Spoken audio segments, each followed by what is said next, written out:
She's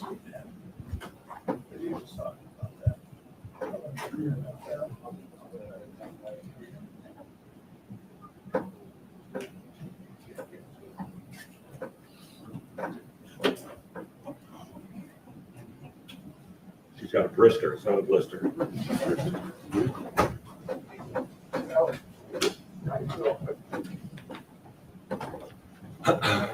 Podium here. We'll start with statement. Get any questions? Well, it wasn't pretty. I could kind of almost feel this one coming a little bit since last Sunday to put the Kansas game behind us and flip the page into Central Michigan. I knew this was a team that, just because Coach McElwain and his staff, Coach Akey on defense, they don't back down from competition environment. So knew we had our work cut out for us. Unfortunately, I think we made it a little more difficult than it needed to be. But as I always say, I think these teachable moments come a lot better on the end of a victory than defeat. So I know we can make some things happen. Give a lot of credit to them. I thought our players persevered, especially the second half, to come out and play the way they did was fun to watch. We just got to take care of some pre-snap issues, especially on offense. They were doing some things where they stand and move their front. We got some new personnel groupings in there, put some guys in different positions. Brendan Henderson is a guy we've been dying to get on the field, so threw him in a tight end number, which was awesome to get him out there on the field. Ironically, this officiating crew was the crew that last time we were together was at Wisconsin, so had that whole shared experience. It was fun to work through that. I think that's probably what started us off on the wrong foot today as it was, but I thought Luke Altmaier did some really good things, made some improvs, again, made some deep balls. Zakari continued to catch the ball. Pat Bryant, it was good to get Josh McCray involved. The way the game had kind of played out through these first two, we hadn't been able to get him out there. Again, in my experience as a head coach, when you have running backs that are different, right, different pace cars, different skill sets, to have Caden in there, then to pop Josh in there, and then to pop Khalil in there. Khalil's got that little sidestep shuffle that's really impressive to watch. Super excited. I thought our defense was resilient. I gave special shout out to Aaron Henry. And again, to break in the media, he actually I was in my office late Wednesday night. He came in the room and unfortunately lost his sister right in the middle of the week. And to have him persevere, our defensive staff took over and did a lot of things for him while he was kind of away from it for us a little bit. But to go 3 games into it right now and to have few points as we have, speaks volumes about some of the stuff we're doing. But a tremendous task this week. Obviously, Nebraska plays UNI this afternoon. We'll dial into that. We'll turn the page very quickly tomorrow. Today is a Sunday already, even though we just got done with our first game on Saturday. Today's Sunday already because we're on a short week. So tomorrow will be a Monday, and Monday will be a Tuesday, and you can get it from there. So super excited. I know the outside world thinks we're 3-0, but we're going to try to go 1-0 every week and put our task at hand to get that done. So with that, open up for some easy questions. A couple of talented outside receivers, Zakari Franklin and Pat Bryant. What are they giving the offense right now? Yeah, during my time here to have 2 perimeter players. So when you had Isaiah, Casey became a really effective player, and Pat has just grown so much from a year ago.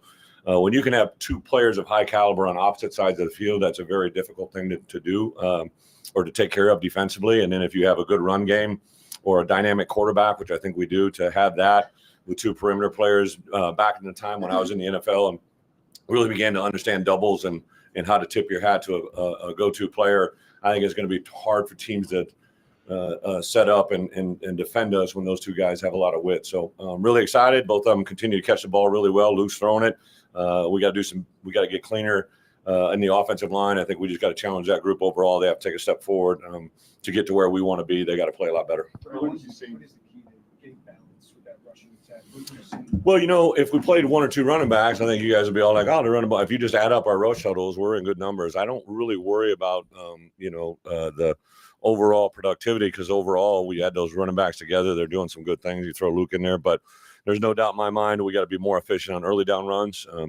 Got to play ahead of the sticks. We put ourselves in too many 3rd and longs. On the flip side, defensively, when we were getting them in 3rd and longs, we were good. But when they were in 3rd and mediums and 3rd and shorts, that's when they were very effective. So a lot of good learning. But that run game, we say every player in my program, if you ask them, what do good teams do? They should say run the ball, defend the run, and cover kicks. And obviously we got to be able to do that for 4 quarters. You got 10 points on the double dip today. Just end of pass, the beginning pass was a big deal for you last year. Yeah. Like this veteran group has kind of recognized that. Yeah. Even when they got to score at the end of the first half, I looked at the clock.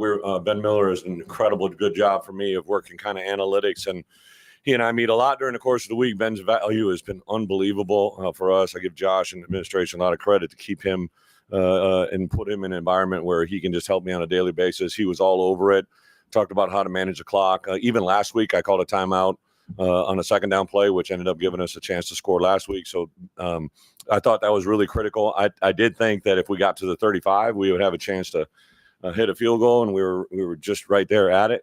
So I knew we were going to go with Chow, and I've seen Chow hit a 60. I think he hit a 64-yarder in practice or something like that with about 5 or 10 yards to spare. So he's got an incredibly talented leg, and to get 3 points there and to come out and get 7 on the back half of the start of the second half, that was a big deal. So it ended up being a really big part of the game, actually. Talk about challenging the offensive line. What are you seeing from them through 3 games to this point? Well, first off, they're very talented, right? Like from left tackle with JC Geske, when he's playing well, plays really well. Josh Kreutz is a very good football player in this league and has played a lot of good football for us. Zai has flashed at times, and then Melvin Priestley, when he's playing for us, plays very, very well, right? Like he's got to control the moment. And that's what I said. I said, our guys, we're trying to put together a game-winning drive to seal the game and move on, and they're spending more time talking to their team than they are to our team, right? And we can't do that, right? Those are very teachable moments. I can't wait to kind of have that moment with them and kind of show them and appreciate where we got to go, because this team is a good enough football team that one of the things that I've tried to teach and instill in them that they will go as far as they want to go, right? A lot of times the self-inflicted wounds cause you more failure than anybody. Has he always been the 59-yard field goal guy, or was that Ethan? Was it after David missed? So kind of a work in progress. When we saw his, he was literally, I think, the best high school kicker in the country when he came out, signed with A&M. I remember when his name came up, Dish and Chris Hurd both reached out to me and said, "Coach, we can get this guy. This is a special opportunity." So I brought him in on his official visit. He came with his dad, and just his experience at A&M wasn't a very positive one. Let you answer that, right? Like he just kind of talked about what he could do to maximize his leg strength. So we did what we had to do, got him here, thankfully. And I literally, that first practice, I was like, "Oh, this is different," right? And in camp, I want to say the first 3 or 4 practices, he was perfect, never missed, hit one from 60 plus. I can't remember if it was 62, 64, whatever it was. And then actually had a little soft tissue injury pop up. So that's why we kind of backed off a little bit. Then David had just been hitting the ball so well. And then it was fun to see David have success with Chow today. So it's hopefully a 1-2 combo that will be able to pay dividends for us. Brett, Seth, and Gabe really thought they dominated this game for a long time. Just what does that mean for your defense? What does do with that in the secondary? Ironically, right, these first 3 teams that we've played, I've had a pretty good relationship with these coaches. So it's kind of been fun for me to talk. I know if you really watch college football, you realize how much coaches talk to one another, right? So when we got done with Eastern Illinois, when we got done with Kansas, and I know Coach McElwain, like one of the things that commonly comes up is just those 2 guys on the edge, 9 and 17, they're hard to handle. They play with a lot of power, a lot of strength. We do a lot of different things with them. It was fun to see Gabe have some production today and see that go forward. Just really excited about that. One more after this. What more can your defense do when T-Rod maybe getting the kind of pressure he is? Yeah. So it was fun. I tend to watch things through a different lens, and so Tuesday's practice, I'd made a cut up of everybody's individual time, which is their time with their players. And I showed the defensive line, and J-Mo talked through with our entire staff because he did some very specific things. He had 182 plays before practice got into our third period, right, with his defensive lineman, where he just works a specific drill. And one of them was he was getting T-Rod to pressure through the A gap and then break down on a quarterback, right, because he's been able to apply some pressure, but he hasn't been able to get him down. So T-Rod's a very dynamic player. When you can put pressure on their center, right, we probably thought going in this game that the center was their best player up front.